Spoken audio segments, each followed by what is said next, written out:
Hey there, it's Carly with the Expat Focus podcast. How easy is it for a foreigner to find a job in Denmark if they haven't been fortunate enough to line up something for when they arrive? What sectors are they most likely to find work in? And what are some need to knows about Danish workplace culture? My guest to answer all these questions and more is Kate Dahl, a career consultant for internationals in Denmark. Of course, finding work is just one thing to navigate if you're making the move to Denmark. For a complete destination guide with loads of helpful resources, head over to our website, expatfocus.com. Kate, thanks so much for joining me for this chat about expat careers in Denmark. It's lovely to have you on the podcast. Thank you so much for having me, Carly. I'm really excited just to be here and to talk about my experiences and answer any questions you have. Shoot away. Well, my first one is that I've been doing a bit of stalking on your website. And I noticed you mentioned that you're an American who studied in Germany. Can you tell me how you ended up in Denmark?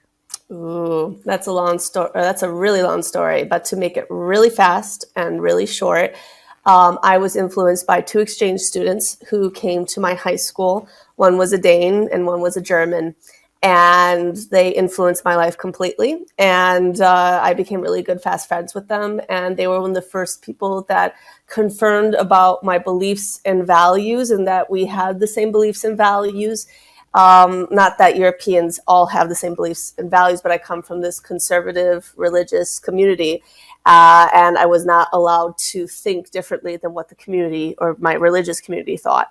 And so once they've confirmed that my ideas were okay, I felt safe. And that's when I came to visit. Well, originally it was first Denmark back in 2007 to visit my friend who's Danish. And then I decided to go to Germany later on to study abroad. And that's just the quick and dirty answer.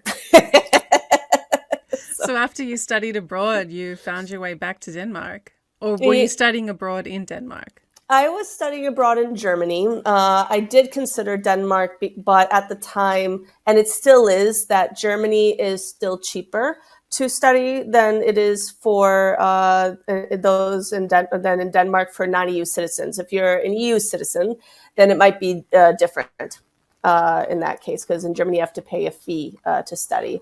But what led me to Denmark permanently was love. Love makes you do things like come to Denmark, you know. I can relate. Yeah. And then how did you end up in career coaching? It's funny because, just to clarify, I'm not a coach and I don't consider myself to be a coach. I am a consultant. Consultant. And so how I went into career consulting is it started when I came to Denmark and I knew I had to reinvent myself. So I worked in the Danish startup scene, in the tech startup scene for, 4.5, 5 years, something like this. And then I had many positions, and the reasons why they were so short-lived was because they were either temporary contracts, they were, I was let go to change of strategy, so there was like so many different reasons for that. And I was one time I lost a position due to company merger, actually, after being promoted. And then such bad luck, huh? it was really, well, that's how it is in the startup world. The startup world is very volatile in general. And so it started with these like little signs, essentially, where one of my colleagues from my Danish course. She was a classmate of mine and we were taking Danish together. And she was also American, highly educated. And, I told her I lost a position that I had. And she's like, oh, don't worry, Kate, you'll find something else. And then 2 weeks later, I found something again. And then I remember her looking at me and she's like, okay, Kate. She's like, I really didn't mean it when I said that you're going to find something soon. I didn't think it would be that soon. And I was like, okay. She was just trying to give you some positive reinforcement, but she really didn't believe. Yeah, really. It was like, I believe in fairies, but I really don't, And so it was like, so she said to me, look, like, Kate, I have a PhD in chemistry. I have been looking for a job forever. She's even told me, like, she's like, I would kill to be in a position where I could work in sales. Like I would do anything at this point. And I don't understand why you're so good at getting positions in Denmark, because for a lot of expats in Denmark, or even who are abroad who want to come to Denmark, it's very, very tough. And then I was like, okay. So like, and I was wondering like, why is it so much easier for me and harder for others? And so I was kind of like just in this journey a little bit and talking to different expats, etc. And then then there was other signs, like another coach, a friend of mine I was talking to, it said, you should start your own business. And I was like, because you really give people hope. And I was like, I don't want to do my business. I just want to, get my permanent residency, meet the requirements. I want nothing to do with this, essentially. Excuse me. So I volunteered and I started doing like my talks and different workshops, and I was just doing it for fun, essentially. I still do what I do love to do for fun, but it's a little bit different than when you're in another professional setting, right? So then I started to really see the need about like 5 years ago for what I do. And then I said, okay, well, then I'm going to start my business. And that was in 2020. And then a week later, COVID hit.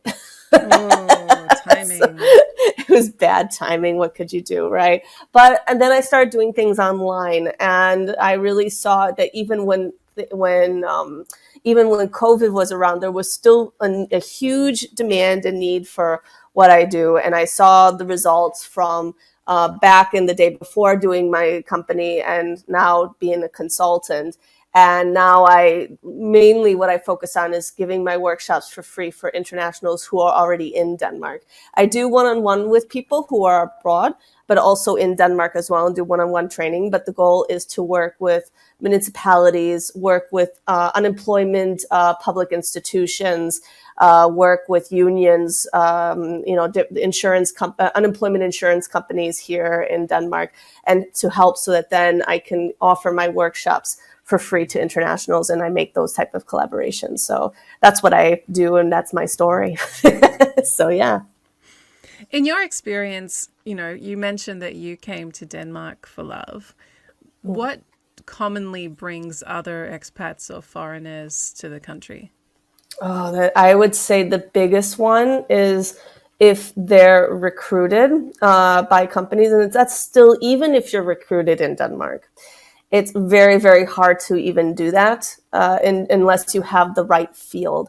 If you're in IT or in engineering, you have more likely a chance to be recruited outside of Denmark to come in.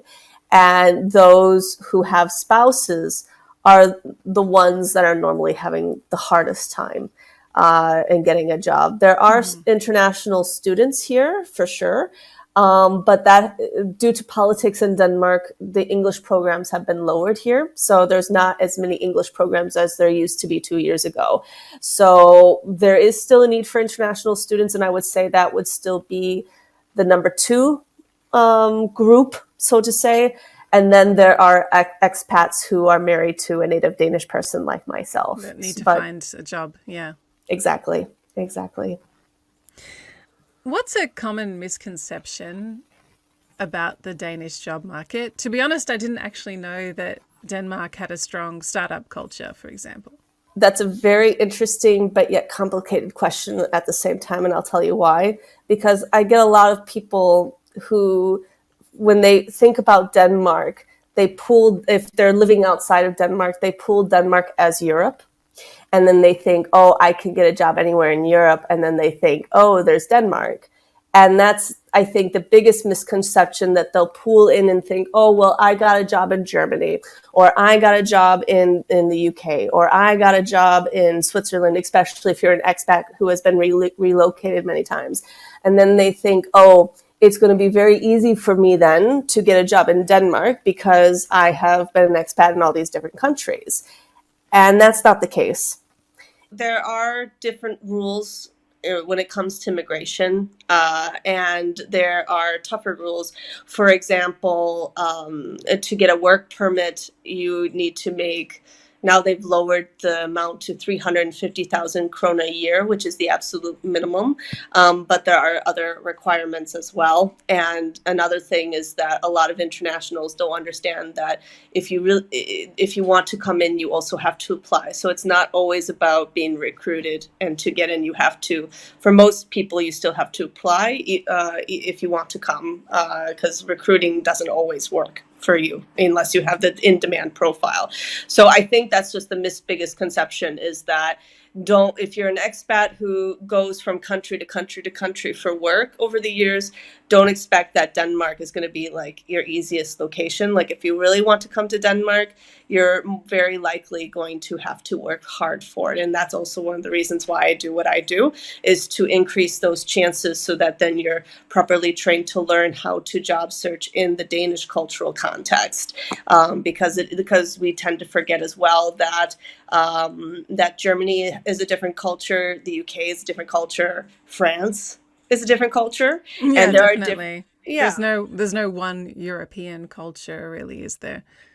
Exactly. And that's why it's important to learn about the different cultural aspects when you're job searching, especially within Europe, and to keep those cultures in mind. So I think that's the biggest misconception, is because it might have worked the same CV for the UK and Australia, it's probably not going to work in Denmark. So just be aware of that. I want to dive more into the cultural nuances of working in Denmark. But first, I'd like to know, how appealing is an international profile of a job candidate for hiring managers in Denmark? Are they quite compelling when they see that you're a foreigner, that you've worked in different countries? I think it depends on a few factors. I think it depends on where you are in Denmark, and also how big the company is, and also if they are open to hire internationals, and also if you have the skills that they are looking for or what they need. And so it can be a mix of all those three. So, for example, Copenhagen is the capital, of course, of Denmark, and they are very, very international. And so, because of that, and also because Copenhagen is also the hub for not only for startups, but within the pharmaceutical industry. So you're more likely to land a position if you have worked within the pharma sector before, or worked within research development. And for example, Novo Nordisk, they are more keen or more open to hire internationals, and it's considered an asset, so to say, because you think differently, you have a different perspective, etc. So, but if you're outside of Copenhagen, it's not that you can't in Aarhus or in other places. It's just that you need to fight more on your reasons why you can be a valuable asset to them, and why being an international or a foreigner who has a different perspective on certain areas, within innovation, for example, that you just simply just have to fight harder for that, and to give those reasons. And that's, again, why I do what I do as well. So. And the biggie, how essential is Danish to a successful job search? I think it depends. It always depends, and it depends on the field, etc. But if you want to come to Denmark to be a nurse or a doctor, there's no other way that you have to learn fluent Danish. And it's interesting enough that if you want to be a nurse or doctor in Denmark, there's actually a different visa requirement. And that visa requirement is more that where you can actually do the training in Danish, and you're here for a while. You can't practice being a doctor or nurse, but they'll give you the Danish training for a few years, and then you can practice.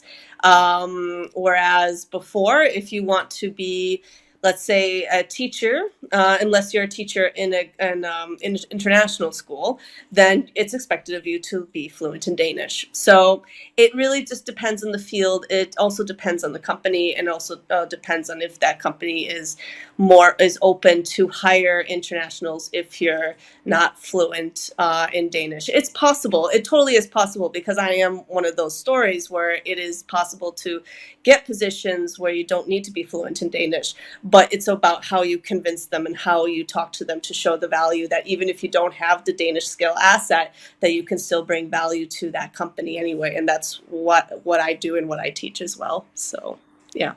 Here in France, I feel like the typical expat or foreigner starter job, if you are, for example, a trailing spouse or just, taking a punt and moving to the country without a job, is you do a course to be able to teach English, you sign up to clean Airbnbs, something like that, kind of non-career style sort of jobs, just to get some cash rolling in until you find, until you land the job that's more aligned with what you really want to do. Is that sort of the same approach that foreigners have in Denmark, or are there other kind of starter jobs that are typical of expats there?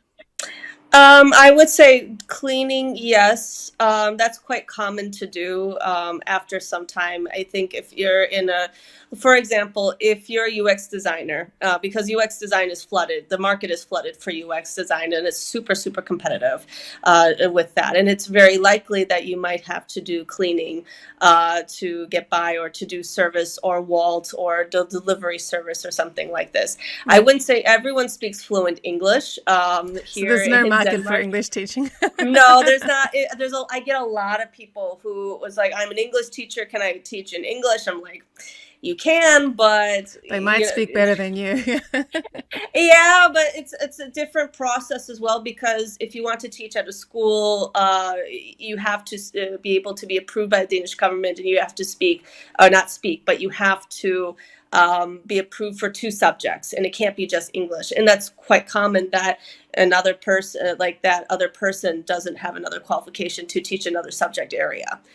So that's quite common. And then you're like, well, you have to go back to school, otherwise English is not going to cut it. So, and also they are like a lot of Danes, like even my husband, like he corrects my English all the time, so, and he's a native Danish speaker. So. My French boyfriend does the same thing, and it's incredibly embarrassing. The other day he even said, you need any more help with your English, just let me know. Like, thanks man, it's great. Yeah.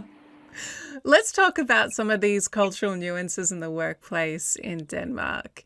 I know here in France, for example, it's actually illegal to eat your lunch at your desk, and workplaces have to give you a designated like canteen or cafeteria or kitchen, a space away from your computer, like to eat your lunch.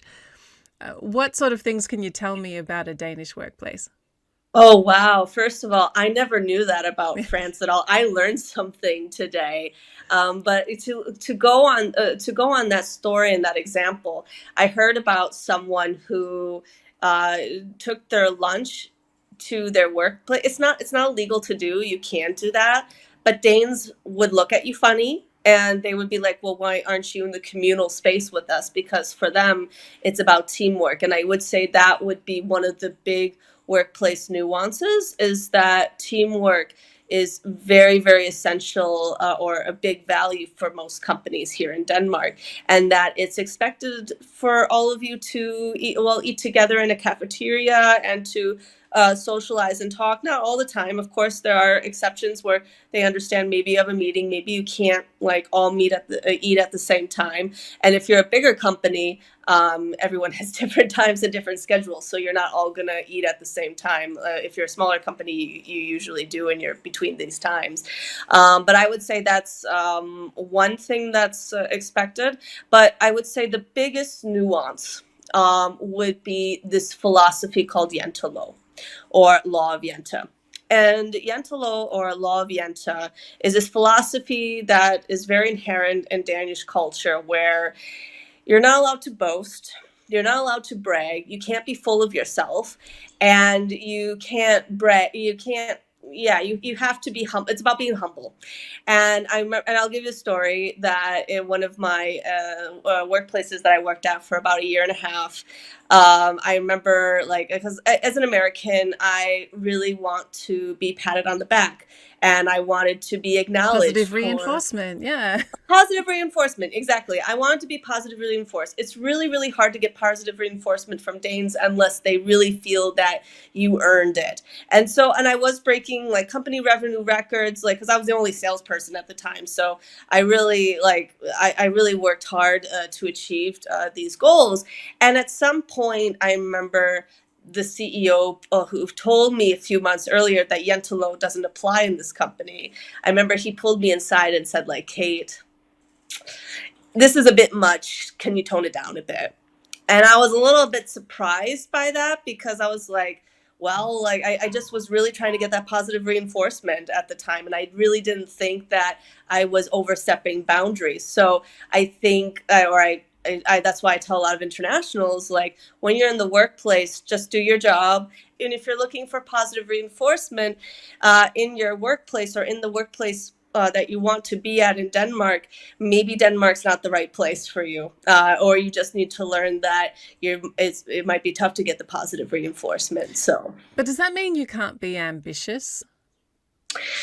I think you can be ambitious. I just think it's more subtle.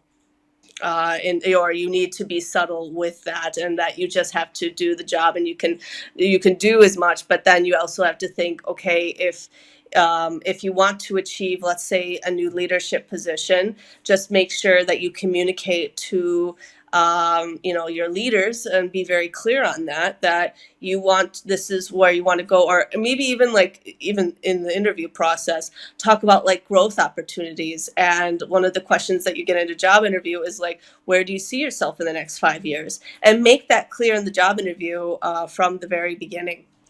So that then they know. It doesn't work all the time, because of course it depends on the leadership and it depends on the culture of the company itself. But that's what I would just always talk to your leader and be straightforward and direct with them about where you want to be in your career, so you can get there and that they can help you get where you want to be. So. What about management and leadership styles? Because I've worked for a French company here that's been very traditional. And now I work for a startup, which is a very flat kind of structure. And you can, message the CEO or CTO directly. There's no need to go through a personal assistant or to like have any airs and graces about approaching them. What's it like in Denmark? Yeah, that's a really good question. It's flat. It's very flat. It's very, very rare where it's like top from the bottom up. And that would also be the leadership style as well, where a CEO, well, maybe this is an extreme example, but a CEO would normally not look down on a janitor, or they wouldn't, or even if it's like someone in management who's just a manager, and if they're the CEO, then they wouldn't see them as someone being lower than them. They would just like, just talk, and just, they would go to the bar after work together, or they would go to a Friday bar and just talk about ideas. And also, like in Denmark, it's okay to speak up and tell your boss that they're wrong, maybe in a more gentle way, but it's okay to say that the boss is not always right. Oh, that's refreshing.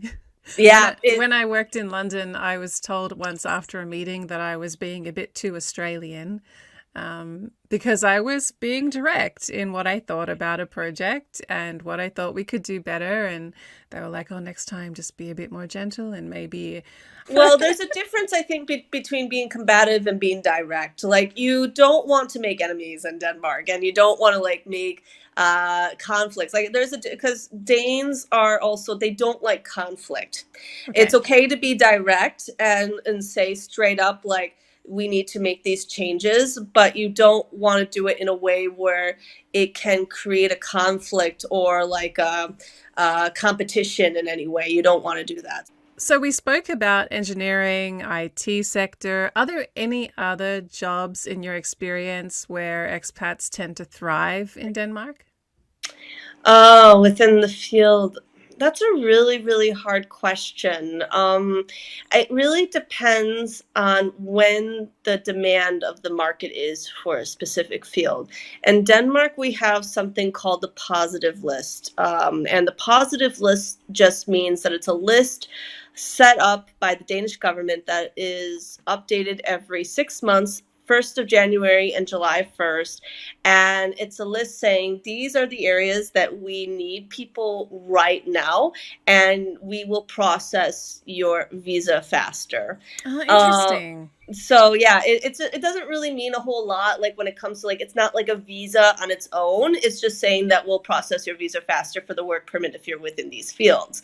And it's really different, and it's interesting because it really depends on when the market is, because the thing about Denmark is that the market fluctuates a lot. Like for example, when I started going into sales, it was just booming. Like there were getting more and more internationals going into sales. And I do see still internationals in sales now, especially if you are fluent in German. Like you can probably get something pretty quickly here within customer success, customer support, in these areas. I've also seen French, actually. It's not often. And also Italian. I've also had a client who went into sales within the Italian market for a big company, and I helped him land a position in Denmark. But yeah, I would also say like data, like if you want to be like a data analyst or like data science, of course, I know it's within IT, and also within pharmaceutical. Like any field, if you have a background within pharmaceutical, you also thrive very well in Denmark as well. So I would say those areas are quite key. They're not exactly specific fields, but yeah, they're quite varied, I guess, in that way. So yeah. And I guess one area that's probably not as advantageous as people might think initially is, for example, English speaking support That or too, sales. exactly. I was very, very fortunate because I went into sales and I didn't really speak Danish, but I was able to convince my reasoning why, and I was able to get in and went into like I was quite broad in that time. So I think it's different now than it is then, and I know it's quite hard for most people. I was just very well. I was very fortunate in that regard. But I would say that as of now, what I consider flooded in the Danish labor market when it comes to what field you're in and what's very competitive is UX design, graphic design, marketing. Marketing is just flooded here.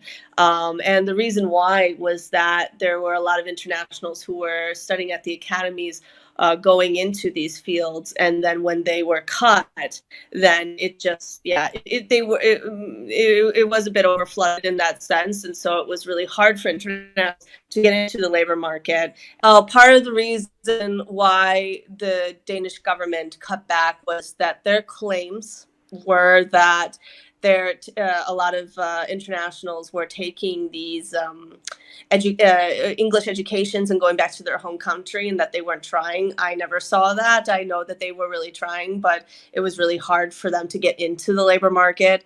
And then the other reason, yeah, it was, I said, yeah, it's just over flooded, and yeah, and it was just super competitive, and it's still like that today even. So Kate, what would be your top piece of advice for Danish job applications for foreigners? ooh, my top one. Oh, there's just so many. But if I can give one, really make sure you have a strong LinkedIn profile. A lot of internationals don't understand the power of LinkedIn. Like that's how we met, Carly. It That is I how we reached out. met. Yeah, and it's funny, right? And like more than 2/3, it's more than 67% of the Danish population have a LinkedIn profile, and I'm just so surprised that when a lot of internationals come to Denmark, they don't realize how crucial and important that is, because most of the recruiting in here is done on LinkedIn, and LinkedIn is used more than any country in the world per person per capita. And what I have heard, please correct me if I'm wrong, Carly, that I've heard that Denmark uses LinkedIn more than France does, for example, or in I other wouldn't be countries. But surprised. yeah, yeah. But So I don't really know. make sure that, but make sure Yeah. you get that LinkedIn profile going. So Oh, it's yeah. interesting. I was in Australia getting, occasional invites to LinkedIn 10 years ago going, oh, what is this? I don't need this in my life. And it wasn't until I moved to London that I realized, oh, I really need to be on LinkedIn. When I started working in marketing, I was like, oh, LinkedIn is used every single day by people for outreach, for sales, for marketing. And Yeah, it's very much part of my life these days. So critical, and it's so important. Just get that like start, and like don't just put up information and just be like, here are the skills and here's what I do. Like, no, you have to do it in like to so it's attractive for the Danish labor market. That's also what I think, because we also tend to forget that LinkedIn is global, and it's a social media platform essentially, right? Yeah, it's just huge, right? So you need to get it sharp and learn how to communicate your value on that platform. So you can be recruited for Danish companies, and make sure that when you communicate your value, that you're also communicating it within the Danish cultural language, not the Danish language itself, but within the communication cultural nuances as well. So in terms of communicating your value, like I was really told when I'm listing my achievements on LinkedIn, it really needs to be about, my KPIs, my achievements, how many, leads have I delivered for my business, how much traction have I grown in our social media accounts, like things like that. Do Danish hiring managers want to see, what you've actually achieved in your last job more than, Oh, what were my definitely. tasks? Absolutely. Like, so when I say like so there's a difference between talking about the achievements and then saying, oh, I was number one in my class. Like, let's say like, oh, we reached number one on this social media campaign ad or like competition, or I'm just making something else. But it's more about like when you talk about your achievements, you can't say so much about it at yourself. You have to mention it more in the teamwork environment. And Okay. saying like, with my team, I was able to help it achieve my Right. team doing this. So So always it's spread really, the really love a about the little bit. wording. Yeah. Yeah, definitely. Exactly. Just finally, Kate, what in your opinion makes Denmark such a great place to live and work? What I love about Denmark is the Danish work-life balance. And it's really interesting because in Danish culture, you go to work and you're in the work zone from 8 to 4, or 8 or 4 from 9 to 5. You have a lot of this flexibility here in Denmark to work most of the time, and there's a lot of trust that it's very, very uncommon to like track your hours, and like no one does like the paper like checking your hours and things. Like no one really does that anymore. But it's also that we are at work at this specific time, and then after work you're done, and then you're able to go home and be with your family, right? So and because Denmark has, oh, I think it's 35, 37 hours a week. I can't remember which is full time. I have to look at it again.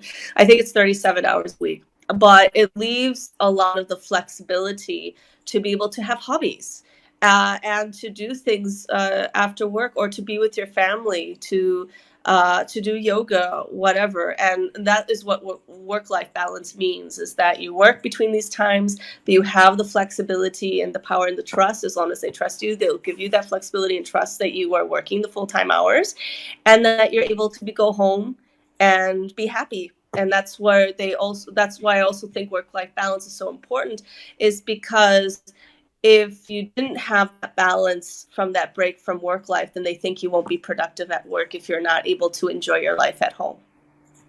I really So love that's that what I love philosophy. about that. It's kind of similar in France, Mm. and it's so refreshing coming from somewhere like Australia and then London, where, it was just so frenetic, the pace, the work pace, yeah.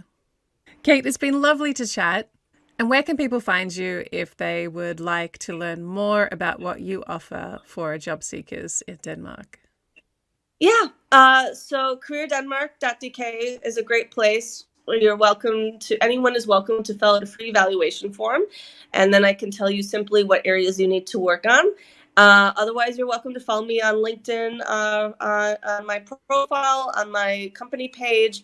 I just started Instagram, so I'm trying to be a little bit more active there. And on Facebook. You can definitely find my Career Denmark on Facebook as well, where I have all my content that's free for everyone. That's it for today. CareerDenmark.dk is Kate's website. And ours is expatfocus.com, where you can find our complete podcast archive, which includes interviews with Melanie Haynes, who speaks about expat life in Denmark and how the Danish healthcare system works. Don't forget to subscribe to our YouTube channel or your favorite podcast app to never miss an episode of the show. We also love hearing from you in the comments or on social media. We are Expat Focus, and I'll catch you next time.